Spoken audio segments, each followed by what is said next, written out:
Finally आप सब पहुंच गए होंगे बहुत सारी मेहनत करने के बाद 11th स्टैंडर्ड साइंस में। 10th स्टैंडर्ड की इतनी मेहनत की हमने कि अभी हम फाइनली 11th स्टैंडर्ड में साइंस स्टूडेंट है। लेकिन क्या करें, पढ़ना हमको फिजिक्स है और आती हमको बेसिक मैथ्स और वेक्टर्स भी ठीक से नहीं है। तो इस वीडियो में हम कवर करेंगे बेसिक मैथ्स एंड वेक्टर। सो यहाँ पर ना मैं एक पूरा फिजिक्स कोर्स आपके लिए कंप्लीट करूंगी जो मेनली बोर्ड और नीट बेस्ड होगा। सो बोर्ड्स में आपको ना और भी स्टडी करना पड़ेगा जैसे कि डेरिवेशंस एंड ऑल। बट यहाँ पर ना हम कॉन्सेप्ट्स बहुत अच्छे से क्लियर करेंगे आपके, ठीक है। बिकॉज फिजिक्स में हमें दिक्कत होती है मेनली कॉन्सेप्ट्स में। फिर आपको घर जाकर कोई भी अच्छी किताब उठानी है और बहुत सारे न्यूमेरिकल सॉल्व करने हैं। फिजिक्स का मतलब ही है प्रैक्टिस प्रैक्टिस प्रैक्टिस, वो भी डिफरेंट वैरायटी के questions, that also with a time limit of 1 minute. So let's see. This video is needed for class 11 beginners in physics, whether you are NEET, JEE, CUET student or just a board student. So चलिए बिना time waste किए हम start करते हैं। और अगर आप चाहते हैं कि मैं पूरी फिजिक्स पढ़ाऊँ आपको 11 12 की along with question practice and all, then please मेरा चैनल सब्सक्राइब कीजिए और इसे ग्रो करने में मदद कीजिए। Please please please. So let's get started. अच्छा, तो हमारा पहला टॉपिक है types of angles in geometry. So ये तो आपने फिफ्थ स्टैंडर्ड से ही पढ़ लिया होगा, लेकिन बिकॉज हम सब कुछ कवर कर रहे हैं अपने कोर्स में, मैं सब पढ़ाऊंगी। So acute angle is less than 90 degree. So ये आपने ड्रॉ किया ही होगा, लाइक जो ऐसे बहुत सारा छोटू सा ये क्यूट सा जो एंगल है। और एंगल को आप कैसे मेजर करते हैं देख लीजिए। आप एक लाइन को चूज करते हैं और वहां से आप एंटी क्लॉकवाइज जाते हैं, तो वहीं पर आपकी डिग्री आप मेजर करते हैं। सो यहाँ पर जिसका एंगल लेस देन 90 डिग्री है वो एक एक्यूट एंगल है। जो एग्जैक्ट 90 डिग्री पर है ऐसे खड़ा हुआ, जिसे कि आपको स्क्वायर में मिलता है या इस बुक के कोने में भी आपको दिख रहा है, ये एग्जैक्ट 90 डिग्री एंगल है हमारा राइट एंगल। और ये है हमारा ऑब्ट्यूज एंगल जो ग्रेटर देन 90 डिग्री है। तो देखिए, जस्ट बिकॉज ये छोटी साइड है आप ऐसे क्लॉकवाइज मेजर नहीं कर सकते हैं, आपको यहाँ पर एंटी क्लॉकवाइज ही मेजर करना है। और ऑब्ट्यूज एंगल क्या होता है? Greater than 90 degree. अच्छा, तो अभी हमने लिखा है 30 डिग्री, 60 डिग्री, 90 डिग्री, ये क्या है? ये सारे एल्जेब्रिक फंक्शंस है। ओके। और फिर ना आपने मैथ्स में भी पढ़ा होगा, हम कुछ पढ़ते हैं sine 30 degree, tan 30 degree, cos 30 degree. ये साइन टेन कॉस ये ट्रिग्नोमेट्रिक फंक्शंस है। आपने इनको पढ़ा ही ट्रिग्नोमेट्री वाले चैप्टर में था। तो यूजुअली हम ऐसा देखते थे कि एक राइट एंगल है, तो यहाँ पर एक एंगल है 30 डिग्री, फिर साइन कॉस टेन हम सब निकालते थे। मैं डिटेल में भी पढ़ाऊंगी, लेकिन अभी ये इंट्रोडक्शन है एंगल के बारे में। सो एंगल एक ऐसी क्वांटिटी है जिसका क्या फॉर्मूला है? Angle is equal to arc upon radius. So ये फॉर्मूला प्लीज आप याद रखिए। अगर आपने 11th स्टैंडर्ड में मैथ्स ली है ना, तो आपको ये वहां पर भी पढ़ाया जाएगा। L is equal to R theta. L क्या है? आर्क है। आर क्या है? आर है रेडियस। और टीटा क्या है? Theta is the angle in radiance. याद रखना, हाँ, एंगल आपको रेडियंस में ही मेजर करना है।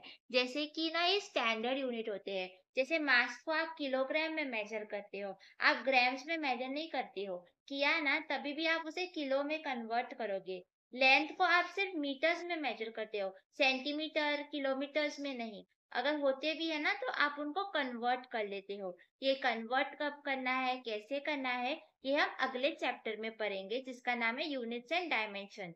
लेकिन फिलहाल के लिए ये आपका फर्स्ट फॉर्मूला है, तो प्लीज इसे याद रखो। L is equal to R theta. एक सेपरेट फॉर्मूला बुक बनाओ या फिर अपने रफ बुक के लास्ट पेज पर ना सारे फॉर्मूलाज लिखो, और सारे आपको बाय हार्ट करने हैं। बिकॉज नीट में अगर आपको अच्छे मार्क्स लेकर आने हैं तो फॉर्मूला फॉर्मूला फॉर्मूला, ज्यादातर क्वेश्चन फॉर्मूला बेस्ड होते हैं, ठीक है।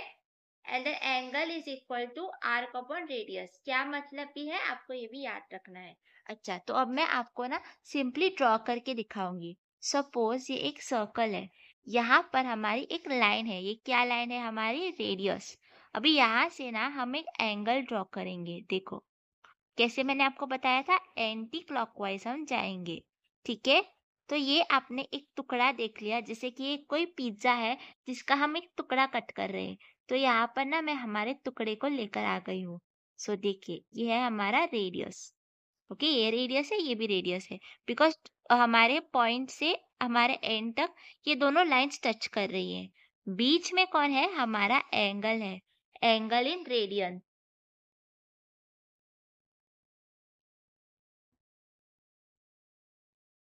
हम्म। और ये क्या है हमारा? ये जो हमारे सर्कल का हिस्सा था, जो सरकमफरेंस था, ये है एल, ये है हमारा आर्क। सो ये है एल। सो यहाँ पर मैंने आपको जो फॉर्मूला सिखाया था, L is equal to R theta. Okay, और ये याद रखना, बिकॉज फिर ना हम पैरेलैक्स मेथड में भी पढ़ेंगे इस चीज को, यूनिट्स एंड डायमेंशंस में। क्यूरियोसिटी बनी रहनी चाहिए। और स्टार्टिंग स्टार्टिंग में ना कभी कभार ऐसा होता है कि फिजिक्स में ना हम एकदम ब्लैंक हो जाते हैं कि क्या बोल ही रहा है सामने वाला व्यक्ति, नहीं समझ आ रहा है।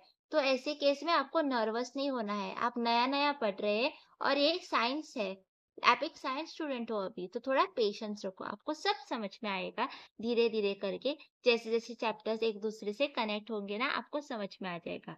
अच्छा, तो जैसा आप सब देख रहे थे कि मैंने ना एक सर्कल ड्रॉ किया था, तो सर्कल में ना पूरा अगर आप चक्कर देखेंगे तो ये होता है 360 डिग्रीज का।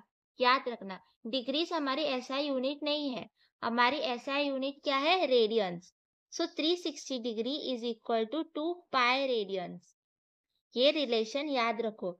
इस पूरे सर्कल का क्या वैल्यू है? 360 डिग्रीज। इसको क्या और बोल सकते हैं? 2 पाई रेडियन।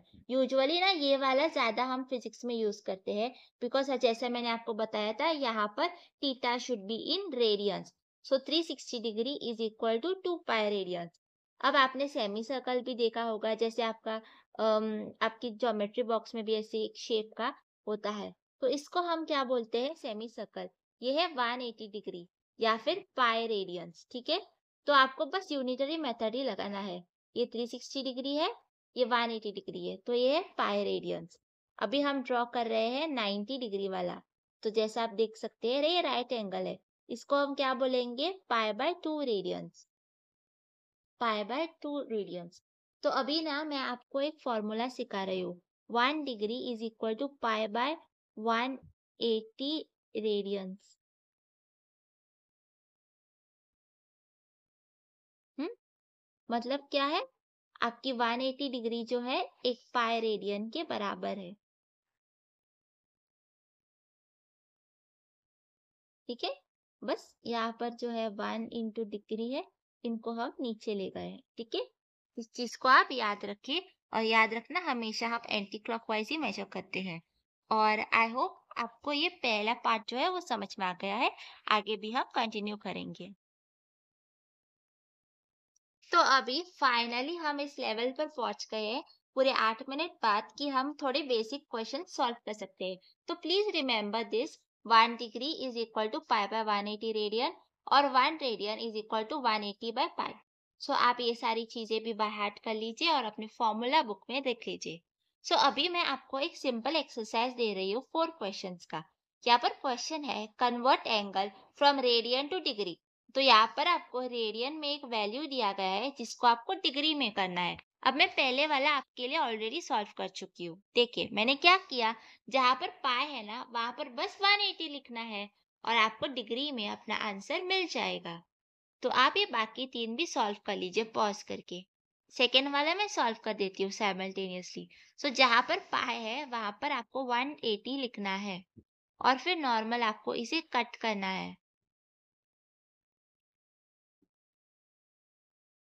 देखिए कितना आसान था। प्लीज पॉज करके सॉल्व कीजिए। हो गया ना?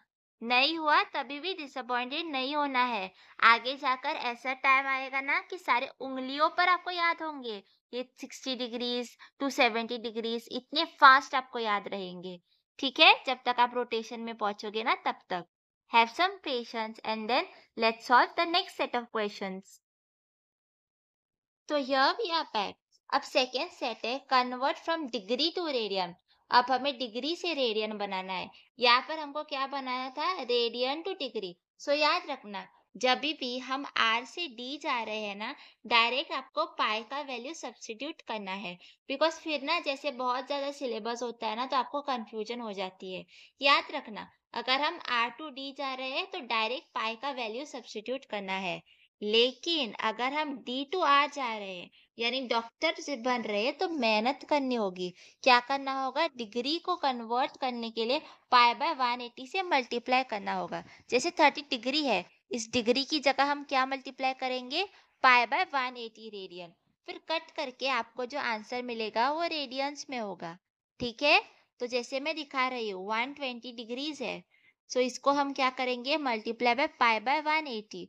सो देन कट करिए और अपना आंसर लिखिए। 6 2 जा 12, 6 3 जा 18, 2 pi by 3 radians. Okay, then ये भी आप सॉल्व कीजिए पॉज करके।